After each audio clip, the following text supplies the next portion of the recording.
as you knew it is gone. How far will you go to bring it back? Infinity Ward are masters of perspective. They have a gift for putting us in the best seat in the house at any particular time, and Modern Warfare 3 takes the tradition to a ludicrous extreme.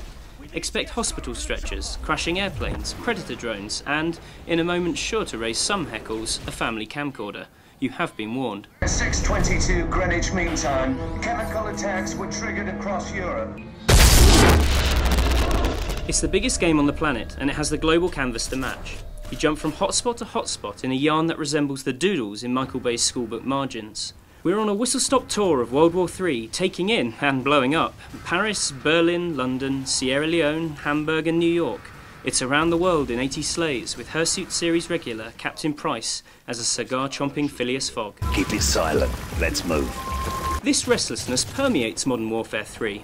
As in Modern Warfare 2's excellent cliffhanger, levels unfold as fidgety adventures. A dip in the Hudson River becomes a claustrophobic sub-shootout before surfacing as a rollicking speedboat chase. Elsewhere we're whipped from minigun, to race against time, to a trippy sandstorm excursion, all in 10 minutes.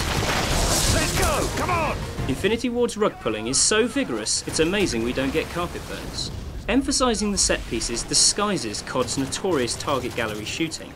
Enemies will still spawn behind boxes until you push past invisible markers, but there's less filler than before.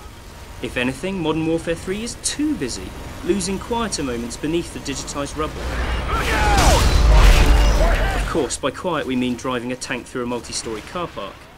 A moment of all gillied up calm would allow a much needed pause for air before the plunge. A Parisian car chase and tense infiltration through lightning-lit Prague strikes the same uncanny balance of empowering players while holding them on a short cinematic leash. Some extraordinary stuff, like a fight inside a crashing airliner, makes you forget about the leash entirely. By the final act you begin to expect the unexpected as helicopters crash on cue and yet another landmark is added to COD's architectural domino rally.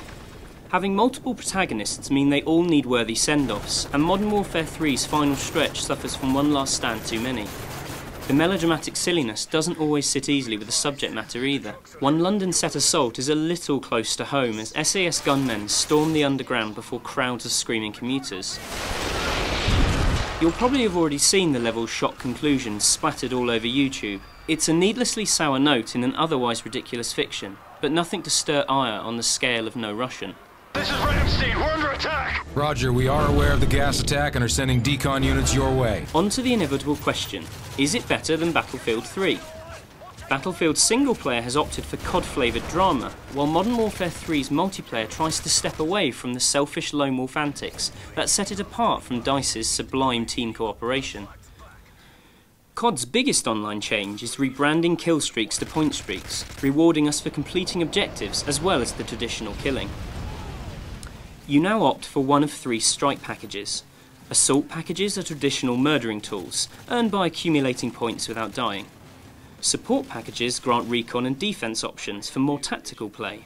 Vitally, support players maintain point streaks through death, giving even the most cack-handed bullet sponge a chance to earn decent kit.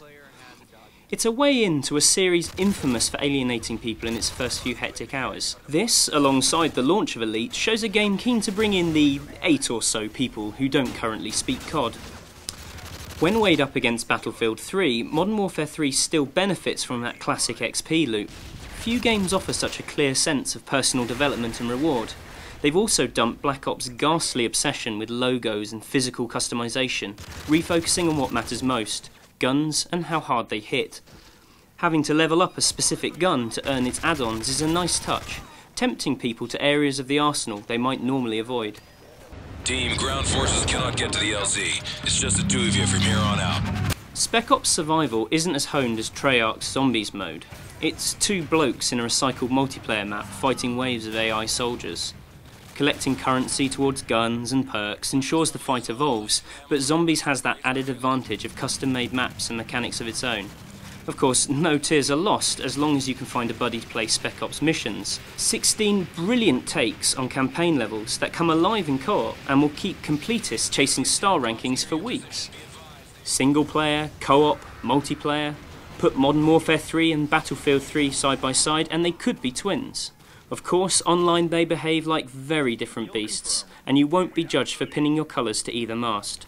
Put Modern Warfare 3 and Black Ops side by side, however, and it's clear who the older, wiser brother is.